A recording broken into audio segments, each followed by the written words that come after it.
Olá, tudo bem com vocês? Vamos dar continuidade ao nosso assunto de clareamento.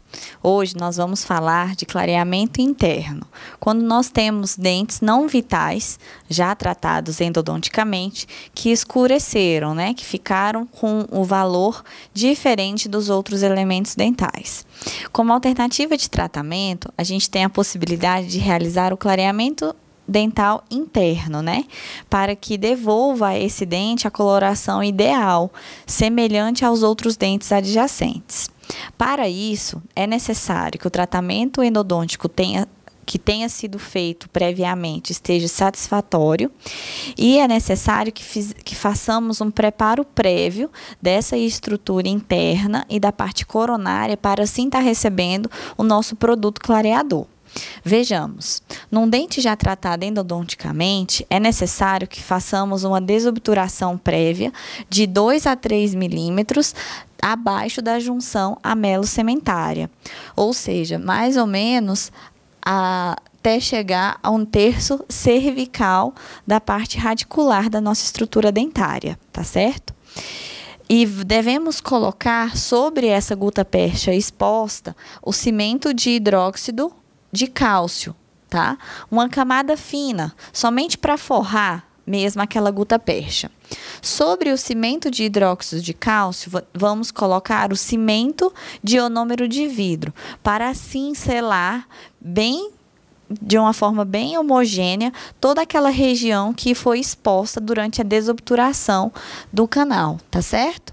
E colocamos uma camada de ionômero de vidro, deixando toda a parte coronária exposta, tá? Para receber o produto clareador. É muito importante que coloquemos em exposição a dentina e o esmalte remanescente dessa parte coronária, para que o produto clareador entre realmente em contato com a estrutura e possa assim agir, de forma ideal sobre aquela estrutura dentária, promovendo o clareamento. Depois de preencher, depois de esvaziar todo esse conduto aqui, toda essa câmara coronária, aí sim vamos proceder com a inserção do clareador. O clareador que vamos colocar aqui pode ser tanto perborato de sódio, quanto pode ser peróxido de carbamida. Peróxido de carbamida? Sim, peróxido de carbamida. Mais adiante já vou explicar essa segunda técnica para os senhores. O perborato de sódio, ele é um produto que era muito utilizado.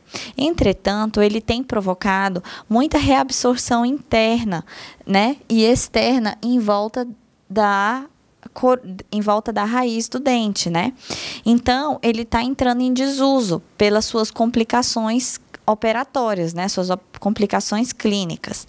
Nesse caso, ele vem sendo substituído pelo peróxido de carbamida em uma outra técnica, a técnica inside-outside, que eu já vou explicar para vocês. Na técnica convencional, quando a gente utiliza o perborato de sódio, ele deve ficar em contato com a estrutura dentária por mais ou menos 48 horas. E aí sim deve ser removido esse perborato e colocado um novo medicamento, um novo clareador aí, tá? Lembrando sempre que eu devo selar a minha abertura coronária, tá? Com resina composta. Uma vez que o perborato, ele libera oxigênio, e esse oxigênio pode facilmente destamponar aquele selamento da coroa que você fez, expondo assim o medicamento clareador e também a parte interna do dente. Nesse caso, é super necessário você utilizar a resina composta para vedar. Na técnica inside-outside, a gente não utiliza nenhum tipo de vedamento. Já vamos adentrar na técnica, tá? A técnica inside-outside, ela vem sendo realizada há algum tempo já. Ela foi desenvolvida em 2008, mais ou menos, tá? E ela veio para revolucionar os clareamentos internos e proporcionar uma segurança muito maior para o cirurgião dentista e para o paciente. Do que consiste essa técnica? Como o próprio nome já diz, você vai clarear tanto por dentro quanto por fora esse elemento dentário? Você vai confeccionar para o seu paciente uma moldeira individual para ele, à base de silicone, tá? Após a confecção dessa moldeira, você vai proceder com toda a técnica de desobturação do conduto. Então, vai desobturar o conduto, vai selar o conduto com hidróxido de cálcio, selar o conduto com cimento de ionômero de vidro, e aí sim vai instruir o seu paciente a realizar a técnica usando o clareamento, né, à base de peróxido de carbamida. Por que que essa técnica foi desenvolvida? Como eu falei, o perborato de sódio já tem diversos estudos mostrando que ele desenvolve diversas lesões em volta da raiz, como reabsorção interna ou externa dessa parte radicular do dente. Então, o que se observou? Se eu colocar um produto de uma concentração mais fraca dentro dessa câmara coronária, eu vou provocar menos, né, reabsorção. Eu tenho menos chances de desenvolver algum tipo de reabsorção. Então, a gente coloca o peróxido de carbamida numa concentração baixa. O ideal é que seja uma concentração de 10%, a menor que a gente tem no mercado, para que possa ser realizado um clareamento de forma contínua por um determinado tempo e que eu consiga uma efetividade da técnica, dando mais segurança para o meu paciente e evitando que ele sofra, né, e perca aí esse dente no futuro por conta de uma reabsorção oriunda de um tratamento clareador. Então, a parte de esvaziamento do canal, de formação de tampão cervical, de como confeccionar o tampão cervical, é exatamente igual. O que mudou? Mudou o produto que a gente utiliza. Antes nós utilizávamos o perborato de sódio, agora a gente utiliza e recomenda a utilização do peróxido de carbamida a 10%. E aí, com a câmara coronária aberta, eu vou introduzir o meu produto dentro da estrutura dentária, além de colocar o meu produto na moldeira, na parte externa. E aí o meu dente vai clarear internamente e externamente, pela técnica inside e outside. Eu fazendo isso, colocando o meu produto nas duas faces do meu dente, eu tenho um resultado bem positivo. E aí a gente consegue ter um sucesso na técnica e preservando mais ainda a estrutura dentária. Então, essa técnica inside outside, ela é extremamente vantajosa, porque é uma técnica muito conservadora, tá? Ela é segura, porque a minha reabsorção, né, radicular, ela diminui muito a chance de eu desenvolver. Ela possui um efeito natural, né? Porque o peróxido de carbamida que vai agir aí, ele não vai atacar, não vai destruir o elemento dentário, né? Ela é uma técnica simples de ser confeccionada, uma técnica rápida, a gente consegue sucesso aí, às vezes em uma semana, 15 dias, a gente já tem o valor bem aproximado dos dentes, do dente que estava mais escurecido com o outro dente adjacente. É uma técnica que apresenta um custo muito baixo, porque eu não preciso de ter um outro produto no meu consultório para passar para o meu paciente, como é o caso do perborato. Como nós já fazemos clareamentos, né? Nós iremos utilizar o mesmo produto para estar realizando a técnica de clareamento de inside outside, né, de dentes não vitais, com o mesmo produto para dentes vitais, abrangendo assim o maior público e também diminuindo a diversidade de materiais que temos dentro do consultório. Então, ela tem um baixíssimo custo também, tá? E aí, como que funciona? Esse meu clareamento, como o paciente ele fica com o dente aberto, né? Porque ele precisa colocar o produto dentro do dente todos os dias, então eu preciso que o meu paciente seja extremamente colaborador. Se o meu paciente não for colaborador, é impossível realizar essa técnica, tá? Tem que ser muito explicado isso para o paciente. Ele tem que entender muito bem como que funciona essa técnica, para que a gente possa ter um sucesso. Eu dependo que ele realize todos os dias o clareamento em casa para ter sucesso. Então, eu preciso que ele coloque o produto no dente todos os dias, que esse produto fique em contato com a estrutura dentária por aproximadamente 2 horas diárias, tá? Porque se ele não fizer o processo em casa, eu não vou ter sucesso no clareamento e eu não vou conseguir clarear, não vou atingir aí o ideal do que aquele paciente busca, tá? Então, a primeira coisa que a gente tem que avaliar antes de definir a técnica que iremos fazer no clareamento de dentes não vitais é se o meu paciente é colaborador. Se ele for colaborador, aí sim eu posso estar utilizando dessa técnica como uma possibilidade de tratamento, tá? Tem que ser pacientes também que tenham a responsabilidade de sempre vedar a cavidade com a fita Teflon, né, para tampar a região que está aberta logo após a remoção da moldeira com o gel, tá? Então, a gente sempre tem que ter essa explicação para o paciente para que ele veja se ele é capaz ou não de estar realizando o procedimento, tá? Então, essa técnica, ela tem que ser muito bem indicada para que a gente consiga obter o sucesso. Outra limitação da técnica que tem que ser levada em consideração são dentes com extensa destruição. Se eu tiver um dente que tem pouco remanescente coronário, não é indicado realizar essa técnica, porque eu dependo que o meu produto fique em contato com a dentina e com o esmalte. Se ele, caso não fique em contato, não tem como eu utilizar dessa técnica para o meu paciente. Se ele tiver muita resina composta, por exemplo, eu não vou ter sucesso, tá bem? E aí, só lembrando as etiologias dos dentes despolpados, né, em que a gente vai indicar o clareamento interno. Pacientes que passaram por tratamentos endodônticos, tá, e que têm um remanescente pulpar, e essas causas, muitas vezes, do escurecimento dentário está relacionado a materiais obturadores, né? A gente sabe que muitos endodontistas deixam, né, restos de gutta-percha na coroa, e isso faz com que eu tenha um escurecimento da minha coroa. Quando eu utilizo cimentos à base de eugenol, também gera um escurecimento, né, na minha parte coronária. Então, eu tenho que fazer a remoção de toda essa obturação, e às vezes só o fato de eu remover essa obturação já me permite que o meu dente tenha uma coloração mais clara, tá? Em alguns casos que a gente também tem um escurecimento de dentes, né, restaurações em amálgama ou até mesmo cimentação de pinos metálicos. Nesses casos, eu tenho, né, que fazer a troca, né, a substituição, porque o clareamento não vai clarear o que foi depositado ali na dentina, né, o sulfeto de prata que é depositado na dentina pela oxidação. Esse sulfeto de prata, uma vez impregnado na estrutura dentária, ele não consegue ser removido com clareamento. Infelizmente, só passando broca mesmo, tá bom?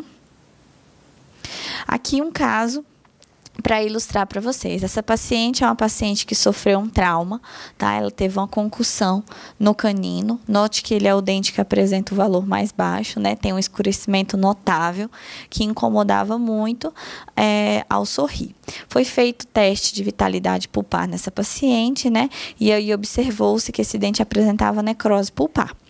Foi realizado, então, o tratamento endodôntico, o mais conservador possível, né, tendo a abertura coronária bem restrita, e foi instruída para essa paciente que realizasse a técnica inside-outside.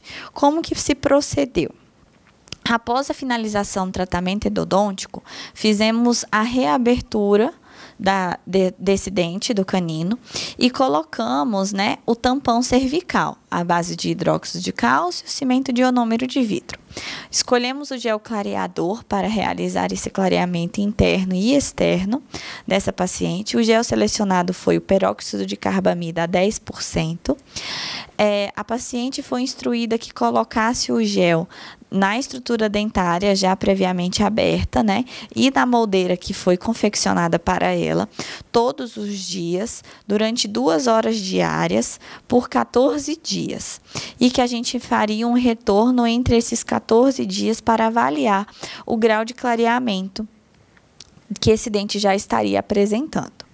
Aí a paciente utilizou a moldeira, né, colocava o gel internamente dentro do dente e colocava o gel na moldeira e levava em posição a moldeira e deixava por 2 horas.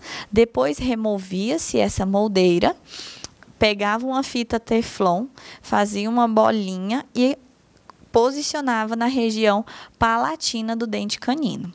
Foi fornecido para a paciente um kit clínico, né? Espelho, pinça e sonda, para que a mesma pudesse realizar essa troca de fita teflon toda vez que se alimentasse, toda vez que higienizasse a boca e também após o uso do gel clareador. Com isso, a gente obteve um excelente resultado. Aqui uma vista aproximada do dente que sofreu a concussão previamente ao tratamento endodôntico. Aqui o resultado final obtido por nós com o clareamento, tá? Note que a paciente não se contentou em clarear somente o dente 13. A paciente também quis clarear os dentes adjacentes, tá? Tivemos um excelente resultado. Então, o dente adquiriu novamente o valor que é semelhante aos outros dentes, né? Uma técnica extremamente conservadora, fácil de ser realizada e que possui excelentes resultados, diminuindo assim a chance de reabsorção desse dente, prolongando aí a longevidade desse dente na cavidade oral da paciente. Aqui uma vista, né, de como ficou bem semelhante, né, e toda a estrutura preservada. Outro caso para a gente fixar esse conteúdo. Essa paciente apresentava-se 2 dentes tratados endodonticamente. Ela veio encaminhada de outros colegas em que a mesma passou, pois vários colegas indicaram para ela fazer o facetamento. Sim, a instalação de facetas em estruturas escurecidas realmente é indicado pela literatura. Entretanto, o paciente tem que ter possibilidade de tratamento e o mesmo tem que ter poder de decidir qual o melhor tratamento que ele deverá estar escolhendo aí para ser feito, né? Essa paciente, ela não queria realizar facetas, então ela queria um tratamento mais simples e conservador, pois ela alegava que gostava do sorriso dela. A única coisa que incomodava era a coloração desses dentes. Então, como só incomodava a coloração e a paciente apresentava bastante estrutura dentária, né? Apenas uma pequena restauração classe 3 na região do 23, do 22.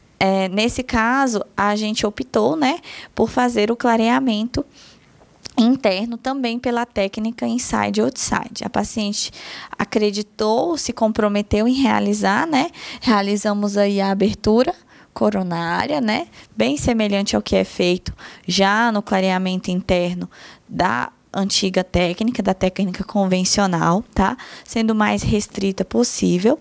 Confeccionamos a moldeira para a paciente e instruímos ela que deveria ser colocado o gel na porção coronária dos 2 dentes e que deveria ser colocado o gel nos dentes também correspondentes na moldeira, né? E ela deveria utilizar esse gel nos dentes escurecidos, né, nos dentes que apresentavam o valor mais baixo, previamente, mais ou menos por 1 semana, e voltar para o retorno. Após isso, com 1 semana, aí sim a gente possibilitaria o uso nos demais dentes para assim realizar o clareamento por completo, tá? E assim foi feito. A paciente realizou o clareamento. Aqui uma vista aproximada dos dentes previamente previamente a inserção do gel clareador, tá? E aqui já com 7 dias de clareamento, a gente já observa um resultado bem satisfatório. Note que ainda a gente não tem um valor tão alto, né? A gente ainda apresenta um valor baixo dessa estrutura. Ele ainda está um pouco acinzentado, mas eu já consigo visualizar e vislumbrar um tratamento de sucesso perante ao que era antes. Aqui um acompanhamento já finalizado, o clareamento da paciente, e eu consigo observar como era antes e como está depois do clareamento, né? Como era antes e como está depois, nos 2 dentes, né? Agora sim, que a paciente clareou, eu vou realizar o meu procedimento restaurador. Só lembrando, né, e frisando para vocês que todo o processo restaurador do meu paciente, eu tenho que fazer após 14 dias de finalização do clareamento. Eu nunca posso realizar qualquer tipo de restauração nos meus pacientes que estejam realizando o clareamento dentário. Primeiro, ele precisa finalizar e aguardar 14 dias, para que não deixe nenhum excesso de oxigênio causado pela reação de óxido-redução que o clareamento realiza sobre a estrutura dentária, tá certo? Outro fator muito importante que me faz esperar esses 14 dias é a fixação da cor, tá? Quando eu realizo o clareamento, esse dente, ele demora um pouquinho para fixar a cor, né? Ele ainda vai sofrer uma nuance, uma mudança aí de cor. Então, o ideal é que eu espere 14 dias para realizar qualquer tipo de procedimento restaurador. Aqui a imagem final da nossa paciente, né? Já substituída a restauração e ela feliz e contente com o resultado, tá? E bem interessante o resultado final, né? Mostrando aí que essa técnica é sucesso e que a gente consegue realizar com bastante eficiência, tá? E ter resultados previsíveis do nosso tratamento.